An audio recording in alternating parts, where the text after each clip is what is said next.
तो नमस्कार दोस्तों, एस्पिरेंट राज व्लॉग में आप सभी का फिर से स्वागत है। तो फ्रेंड्स, क्या है, ये आप दिल्ली पुलिस कांस्टेबल की फॉर्म अप्लाई कर रहे हैं तो आप सभी के लिए क्या है, ये वीडियो सबसे बेस्ट होने वाला है। क्योंकि आज हम क्या है, इस वीडियो में दिल्ली पुलिस कांस्टेबल की जो फॉर्म है उसमें कौन कौन से डॉक्यूमेंट्स लग रहे हैं उनके बारे में डिस्कस करेंगे। सैलरी क्या होने वाली है उसके बारे में जानेंगे, और क्या है ड्यूटी टाइम कितने रहने वाली है, और क्या है जॉब लोकेशन, जो आपका जो जॉब लोकेशन होगा ना उसके बारे में भी जानेंगे। आखिर क्या है, आपका ड्यूटी लग जाएगा तो कहाँ पर आपका क्या है ड्यूटी का जो लोकेशन होगा, कौन सा एरिया क्षेत्र होगा जहाँ पर आपका क्या है ड्यूटी परफॉर्म करनी होगी। इन सभी के साथ साथ दोस्तों हम लोग क्या है प्रमोशंस के बारे में देखेंगे कि कितने दिनों में प्रमोशन होता है, कितने लेवल तक आपका प्रमोशन होगा। और दोस्तों बहुत सारे जो एस्पिरेंट होते हैं, अभ्यर्थी होते हैं, जो यह बात पूछते हैं कि क्या आगे की पढ़ाई किया जा सकता है। यानी आप यदि ज्वाइन हो जाते हैं, दिल्ली पुलिस कांस्टेबल में भर्ती हो जाता है, आपका सिलेक्शन ले लेते हैं, तो आफ्टर दैट क्या है आपका पढ़ाई, यानी आगे आपकी पढ़ाई भी, आपको पढ़ाई भी करनी है तो क्या आगे की पढ़ाई किया जा सकता है या फिर नहीं किया जा सकता है। तो इन पर भी क्या है हम लोग अच्छी तरीके से डिबेट करेंगे और डिस्कस करेंगे, और क्या है पूर्ण रूप से समझने की कोशिश करेंगे। आगे दोस्तों नेक्स्ट क्वेश्चन रहता है कि मैरिड या अनमैरिड। आप क्या है दिल्ली पुलिस कांस्टेबल में फॉर्म अप्लाई कर रहे हैं तो आप अनमैरिड होना चाहिए या फिर मैरिड होना चाहिए, या फिर जो सर्टिफिकेट है, इन तमाम चीज़ों के बारे में क्या है हम लोग प्रॉपरली डिस्कस करेंगे और जानेंगे। तो दोस्तों वीडियो में कंटिन्यू बने रहिएगा अंत तक। और यदि आप चैनल में नए हैं तो प्लीज़ आप क्या है चैनल को सब्सक्राइब करिएगा और लाइक भी करिएगा, अपने फ्रेंड्स के साथ शेयर भी करिएगा। तो दोस्तों सबसे पहले हम लोग बात करते हैं कि ऑनलाइन फॉर्म। फ्रेंड्स, जो ऑनलाइन फॉर्म है इससे रिलेटेड मैं आपको बता देना चाहूँगा। तो क्या है, दिल्ली पुलिस जो कांस्टेबल है यह एक बहुत ही अच्छा जॉब है गवर्नमेंट के थ्रू, जिसमें आपको क्या है, आपको दिल्ली में जॉब करने का मौका मिलता है, वो भी क्या है सेंट्रल लेवल पे जॉब करने का क्या है मौका मिलता है, और ये पूरा केंद्र पर होता है। दोस्तों फॉर्म अप्लाई करने से पहले आपको इन चीज़ों को क्या है बारीकी तरीके से ध्यान रखना चाहिए। यदि आप फॉर्म अप्लाई कर रहे हैं तो क्या है, कुछ लोग ऐसे भी होते हैं तो डॉक्यूमेंट होती है उन सबको क्या है साइबर कैफ़े में किसी भी क्या है दे देते हैं।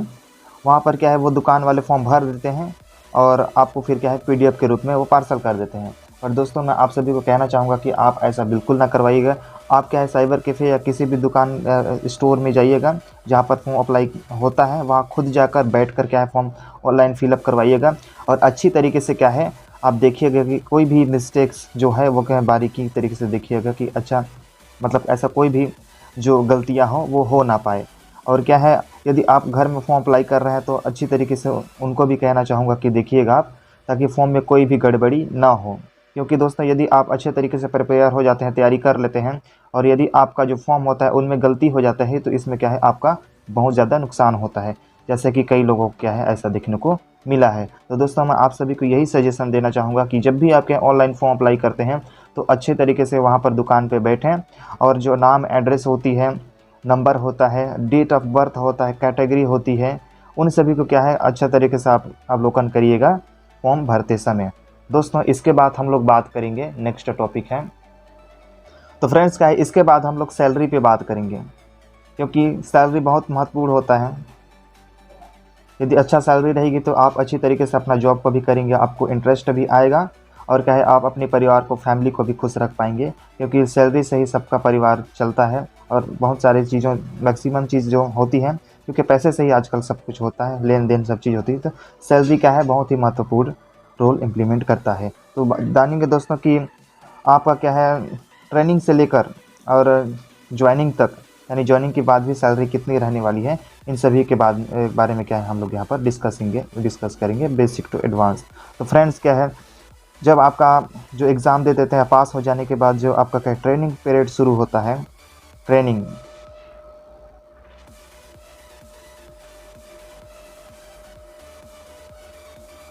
जब आपका ट्रेनिंग शुरू होता है उस समय दोस्तों जो सैलरी होने वाला है वो यहाँ पर 2 से 3 मंथ, 2 से 3 मंथ होता है दोस्तों। उसकी सैलरी आपका ट्रेनिंग के शुरुआत में क्या है, एज अ बिगिनर शुरुआत में नहीं मिलने वाली। क्या है शुरुआत में आपका 2 से 3 माह का सैलरी नहीं मिलने वाला है। उसके बाद क्या है, यदि आप 2-3 माह कंप्लीट कर लेते हैं, यदि आप 2-3 माह क्या है कंप्लीट कर लेते हैं, तो आपका क्या है चौथा या 5वां मंथ में आपको मिलता है सैलरी क्या है 28,000। 28,000 रुपये क्या है 4th या 5th माह से शुरू हो जाता है क्या आपका सैलरी 28,000 रुपये। तो दोस्तों ये ऐसा नहीं है कि 2 से 3 महीने जब आप ट्रेनिंग पीरियड में क्या है आप शुरू ट्रेनिंग में गए थे तो 2-3 महीना था उसका सैलरी नहीं मिलेगा। इन क्या है ऑन द एंड इसमें क्या है ऐड होकर मिलेगा आपका 2 से 3 माह का जो सैलरी रहेगा उसको भी ऐड करके इसमें क्या है दिया जाएगा।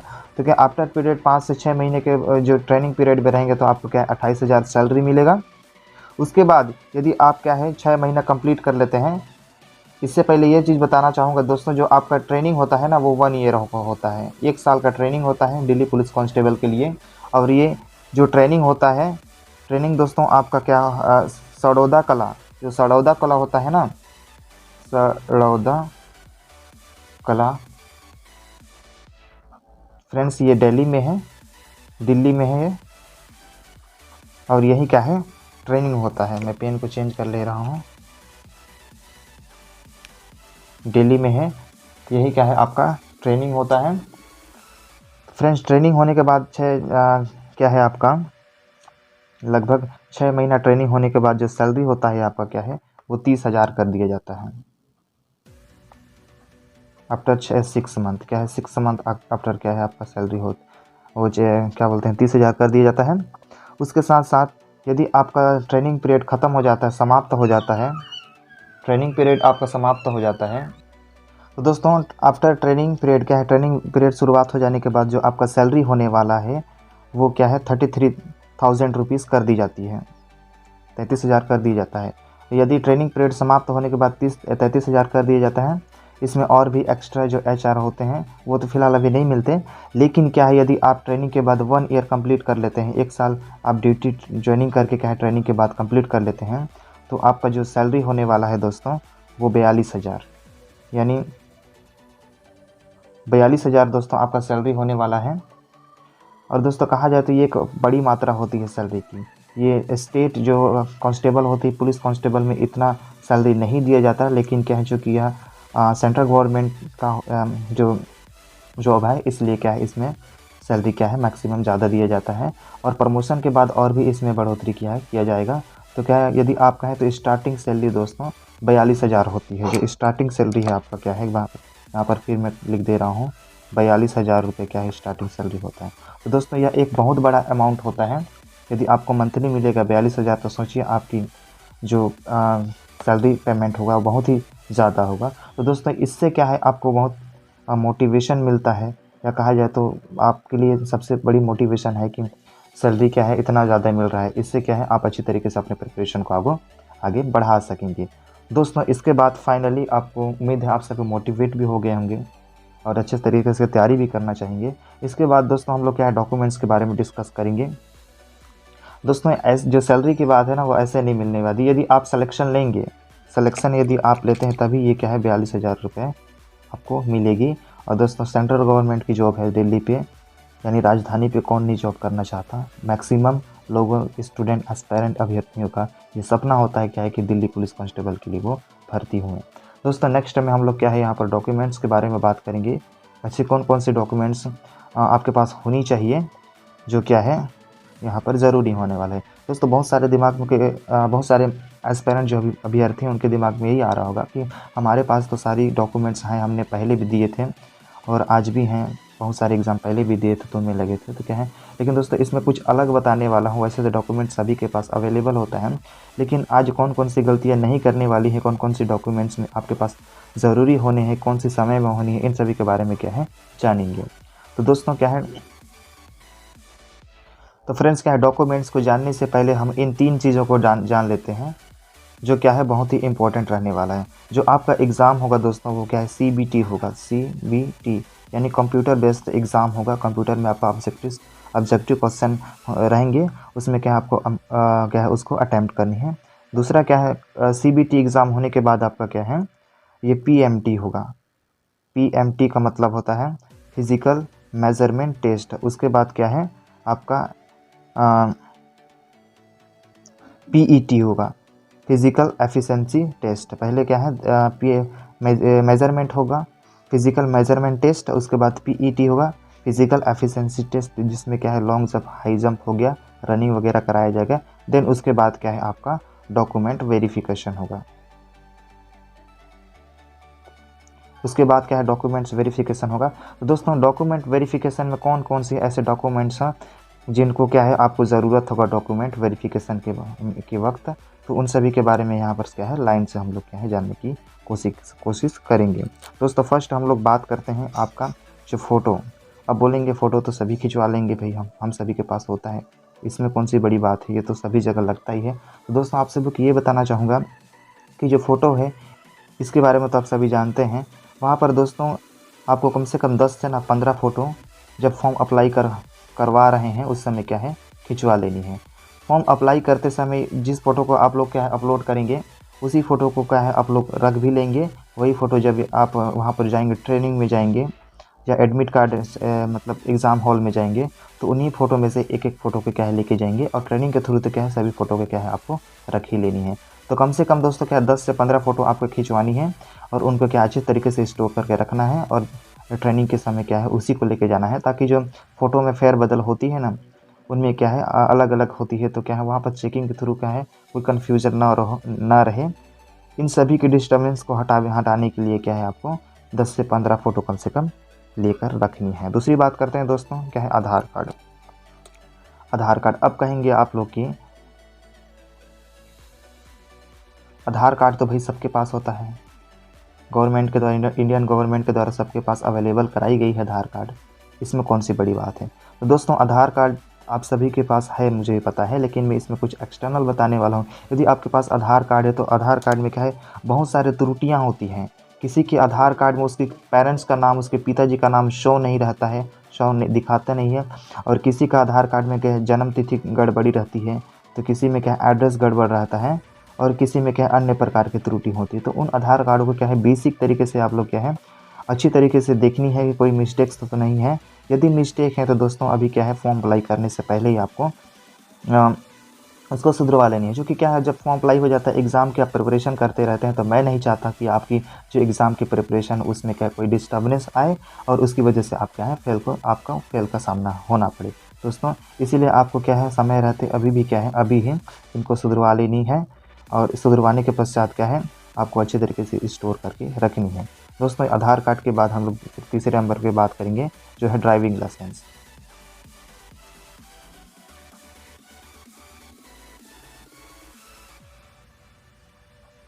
ड्राइविंग लाइसेंस दोस्तों ये सबसे इम्पोर्टेंट चीज़ होती है दिल्ली पुलिस कांस्टेबल के लिए। यदि आप फॉर्म अप्लाई कर रहे हैं तो आपके पास क्या है ड्राइविंग लाइसेंस होना ही चाहिए। ड्राइविंग लाइसेंस दोस्तों होना ही चाहिए। और इसके लिए क्या है आप जो डिपार्टमेंट होती है गवर्नमेंट वाला वहाँ पर अप्लाई करिएगा। ड्राइविंग लाइसेंस में दोस्तों जो आपका लर्निंग होता है वो नहीं चलने वाली है।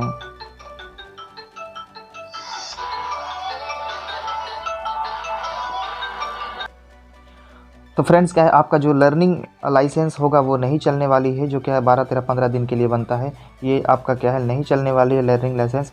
आपको लाइसेंस के लिए क्या है लाइट मोटर व्हीकल जो LMV होता है वो बनवानी है।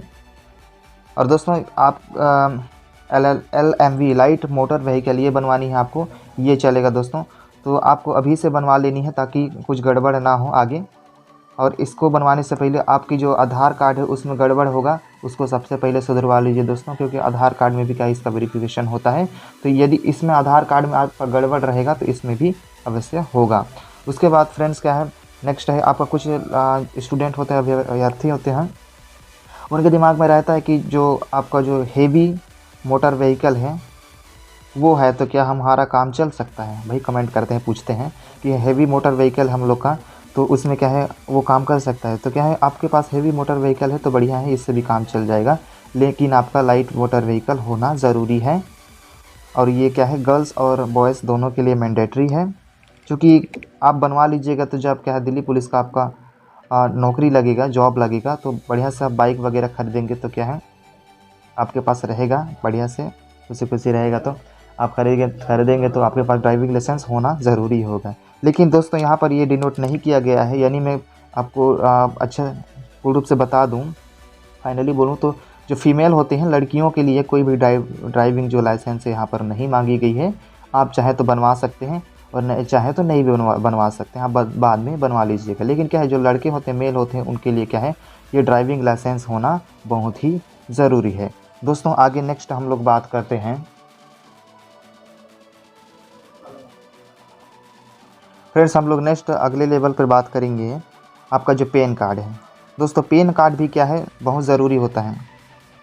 इसको आपको बनवा ही लेनी है। आपके अकाउंट में सैलरी आएगा तो उसके, यदि आप फर्स्ट अकाउंट खुलवाते हैं तो कहीं भी क्या है, पैन कार्ड ज़रूरी होता है।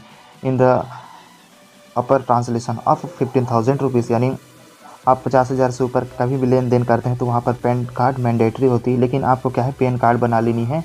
और इसको भी फिर से मैं आपको रिवाइज़ करना चाहूँगा, बताना चाहूँगा कि यदि आप पैन कार्ड बनवा रहे हैं 2 से 2.5-300 में पैन कार्ड बन ही जाती है, तो क्या है अब बनवा लीजिएगा।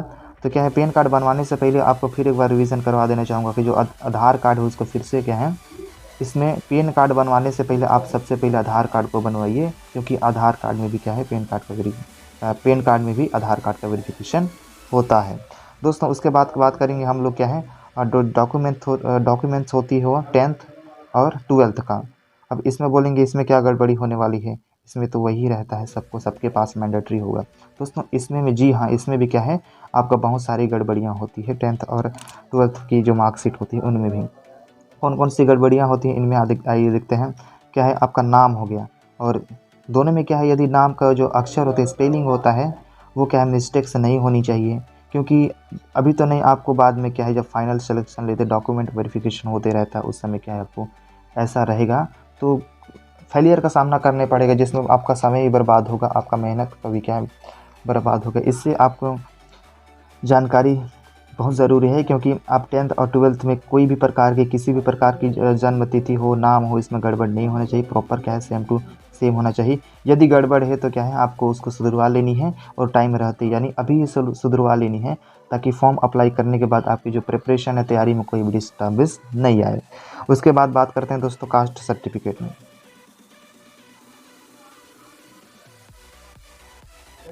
कास्ट सर्टिफिकेट हो गए, इसमें क्या है, एससी हो गया, एसटी हो गया, और ओबीसी, और एक होता है दोस्तों यहाँ ईडब्ल्यूएस। ईडब्ल्यूएस होता है, यानी इकोनॉमिक वीक वाला होता है। तो इसका क्या है, फाइनली ये जो होती है, ये 1 ईयर की होती है, 1 ईयर की बनती है ईडब्ल्यूएस वाला। इसको दोस्तों प्रत्येक हर साल में इसको चेंज करवाना होता है। और फ्रेंड्स क्या है, जो एससी एसटी जो ओबीसी का जो कास्ट सर्टिफिकेट होता है, इनमें भी क्या है, बदलाव है कि आपका जो यदि 3 ईयर पुराना है तो उसको क्या है, रीन्यूअल करवा लेना है। यानी 3 साल पुराना है तो उसको क्या है, आपको नया करवा लेनी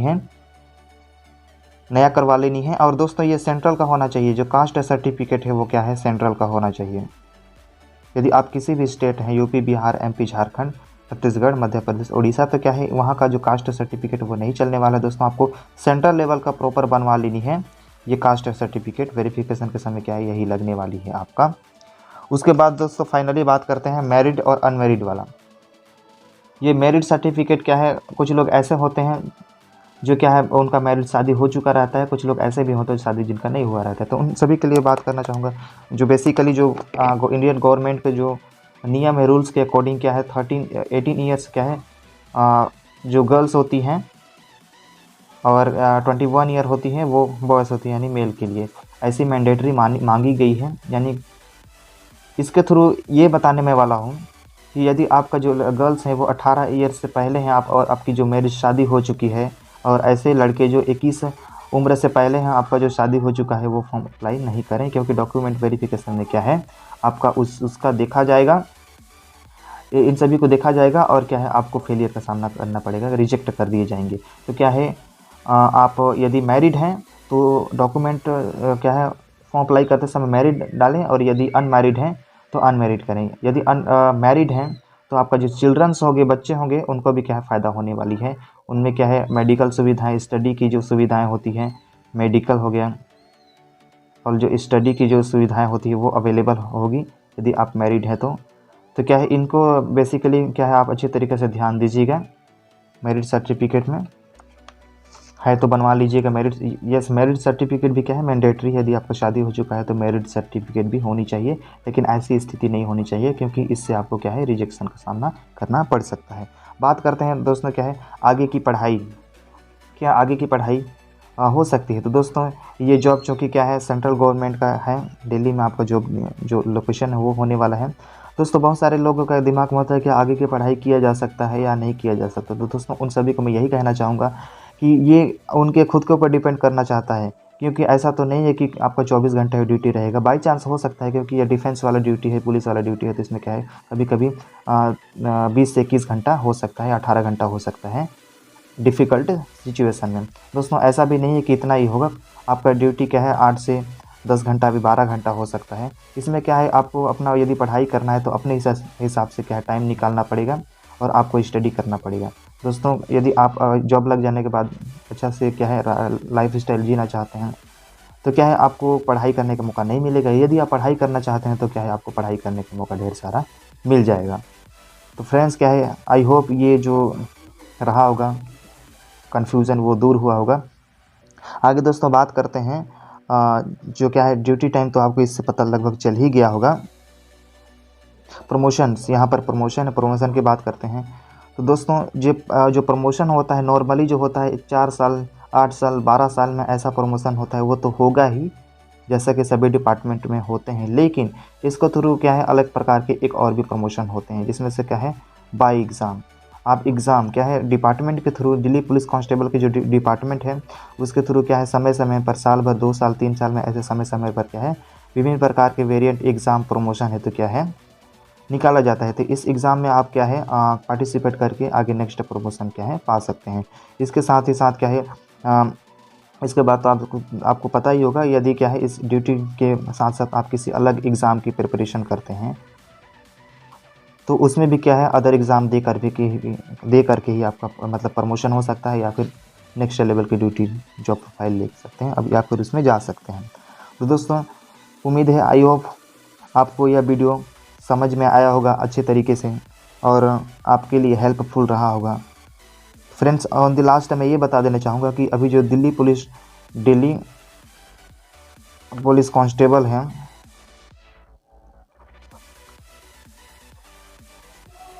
इसकी जो वैकेंसी है फ़िलहाल नहीं आई है, लेकिन आएगी जल्द। तो आने से पहले इन सभी डॉक्यूमेंट्स को आपको क्या है बनवा लेनी है, ताकि आगे क्या है इन सभी की परेशानी आपको नहीं झेलना पड़े। दोस्तों वीडियो को लाइक करना, शेयर करना और चैनल को सब्सक्राइब करना, क्योंकि वीडियो थोड़ी लंबी हो गई है, बट क्या है फुल देखने की कोशिश करना, और यही आप सभी को क्या है लगने वाली है। इसको क्या है आपको अच्छी तरीके से स्टोर कर लेनी है।